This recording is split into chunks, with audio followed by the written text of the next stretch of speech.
I'm tired of playing the game normally. I want to cheat. Cheating in the sense that we'll do something fun that others have asked me to do for a while now, like a Balrog only run. In the past, I have done this at least once or twice using some clever item manipulation to get 100% uptime on the transformation.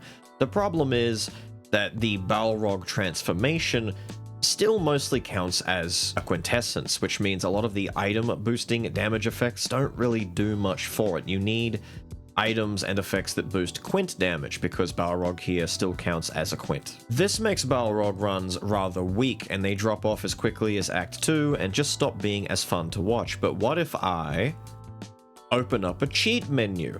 And we come down here in our little dev menu and we search the term Balrog, and you can see there's spawn quintessence, but there's also spawn skull.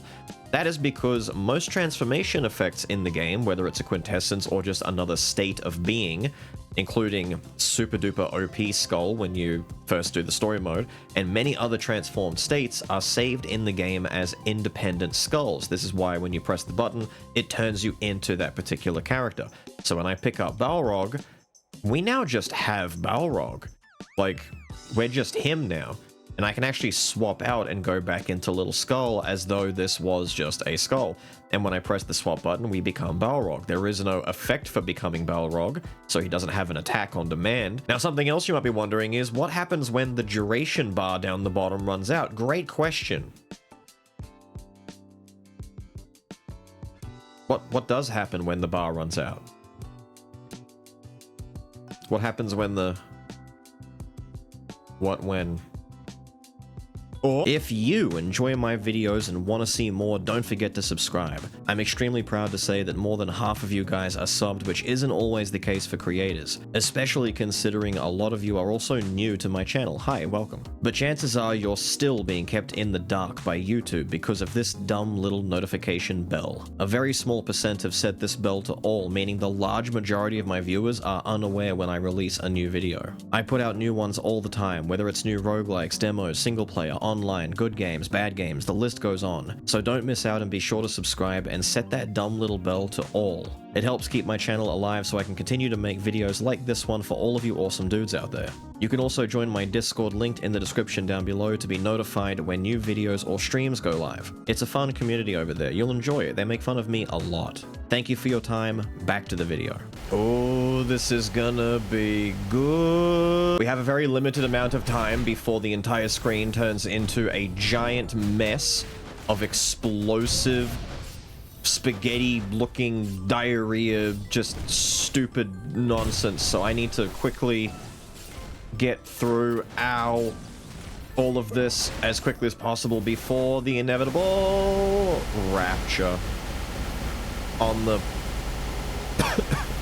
on the plus side, it does a lot of damage. On the negative side, do you hear that? Do you hear that? The way Southpaw intended. It's a thing of beauty, isn't it? Now let's be real for a second. If I try and do this run somewhat seriously, I'm liable to put a bullet through my Balrog.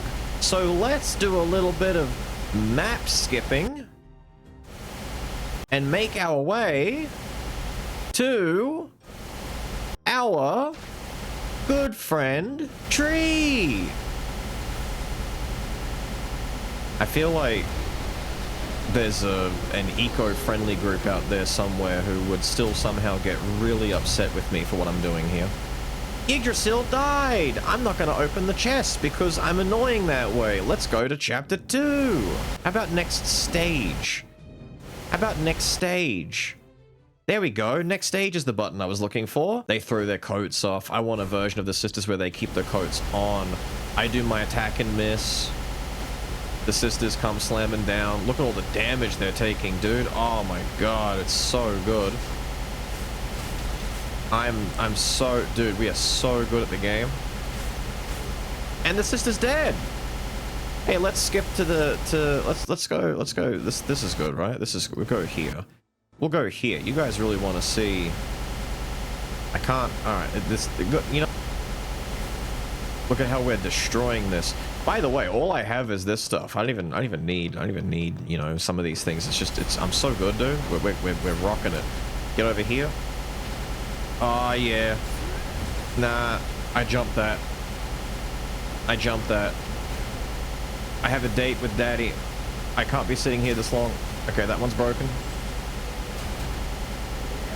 She thinks this will work. I can just... Whoop, look at that. Done! Jones beaten. Anyway, stage 5. Cool. Next. Dad! It's the dad fight. Amazing. Dad fight. Dad fight begins. And... Dark Skull appears, and... he's trying to do damage to the most powerful Balrog who's ever lived. He is hitting me. What he doesn't know is... I won! We're moving on to Old Man Alex.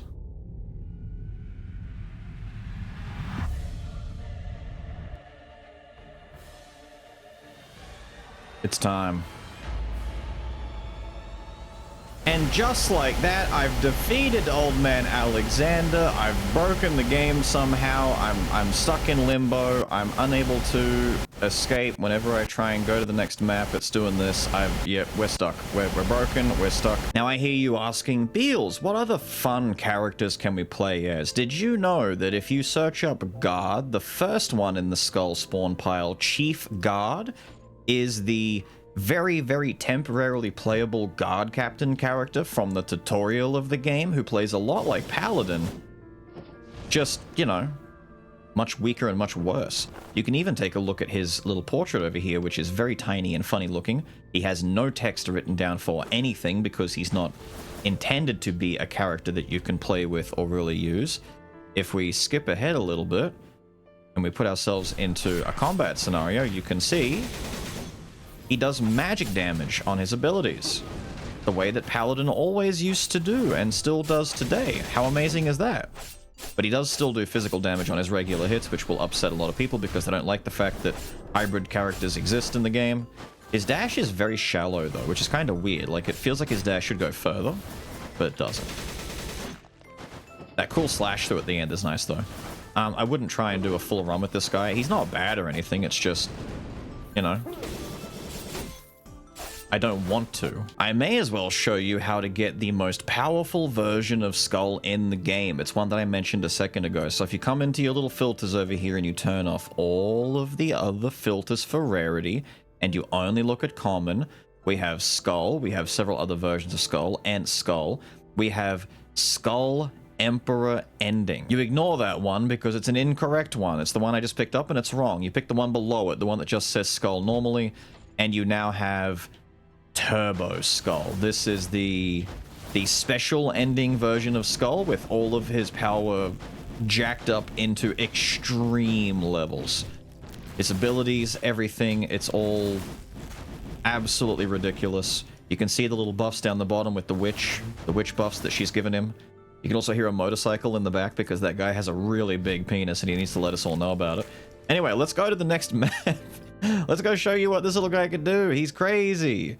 He's insane. Look at his dash. Bam! Explosions. Everything just died. Look, it does like 1 billion damage when he hits a dude. He has no items, by the way. We have nothing on us. This is just Skull Prime. This is the most powerful version of this character. He is incredible. You thought the ending version of him, where the humans saw him as this great monster, was the most powerful version? No, no, no, no, no. This is what Little Skull is like. Little Skull is a beast. Little Skull is an actual monster.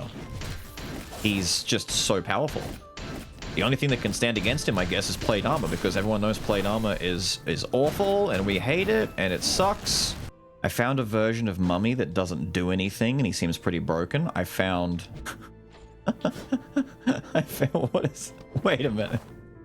Oh my god. If anyone can read Korean for me, let me know what's going on here, because this is not what is being advertised on the box right now. That's crazy. We have a version of Spear that, I don't know, he seems to be Spear just without any text. We have another version of Sword over here that's also seemingly working, but without any text. I want to take the Korean version out. I want to go see what this guy can do. So Korean Sword Skull is... Wait a minute. Okay, so his abilities are doing what normal Sword Skull does, but the effects are actually working the way they're supposed to. That's so weird. Like when he does his L2, it's a piercer, but it still burns, and his R2 is a piercer, but it freezes. That's kind of cool. I'm assuming this was used for internal testing on status effects and stuff like that. I don't know.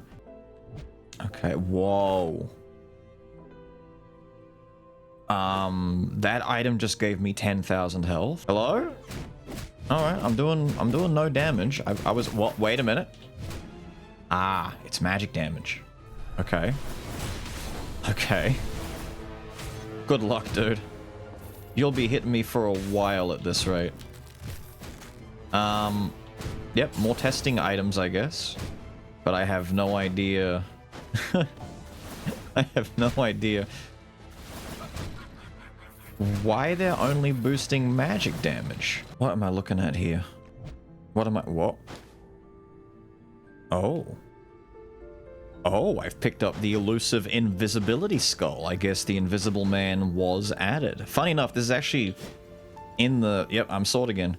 In the internals, this is referred to as a Stone Monkey testing ground thing. I wonder how they were using this to test Stone Monkey. Now, of course, you guys know about the hidden Plague Doctor skull that was actually completely modeled and finished as far as his appearance and was dumped in the game files, but was just never used for whatever reason. This seems to be like the proto version of what the Alchemist skull would become. The only problem is, I mean, they left him in here and they just didn't rework him into the Alchemist, so I don't know what the deal here was. Maybe they wanted the Alchemist to be like a summoner character who used the golem, and the Alchemist was the guy who threw potions and has a little medical bag on his side. It's pretty cool though, because he tosses these things out very quickly. The only problem is, as far as skulls go, he is very bare bones, pun intended, and very weak. The Rockstars over here, I got no idea. These are just test characters that have... They don't even do anything, their buttons don't work. I mean, this one seems to work to a degree, but it's still pretty broken. Oh, and this over here, I have no idea what this is. I spawned it in, and it's the glowing effect. I think it is literally just the asset effect, the glow that comes out of legendaries, and nothing else. There's a handful of what looks to be test items just hanging around that have random inscriptions on them, but don't actually have any proper descriptions as to what they do, but more or less just descriptions for what the inscriptions do. That's the mace and the ring that gave me big stats. This is a legendary that also, I don't really know what the Fang is doing. It's doing nothing much at all. But these ones over here are kind of unique. These seemingly, I mean, this one on the far left here, I can't even pick this thing up at all. I can't loot that. These other ones over here though, that's an item that's not in the game normally. That's something special entirely. Just a fun little video about some of the silly stuff the devs have left in the game files that you can access using the mod menus. It's also my answer to requests to play things like a Balrog only run, because yes, while you technically can do it by spawning in the skull version of the character, it's kinda broken and would get very old very quickly. Don't worry though, I plan to come back in and do some more shenanigans involving the mod menu in the next one. But with all of that said and done, I've got to get out of here. I hope you guys have enjoyed this little look into the silly menus, and I will see you all again next time. Have a good one.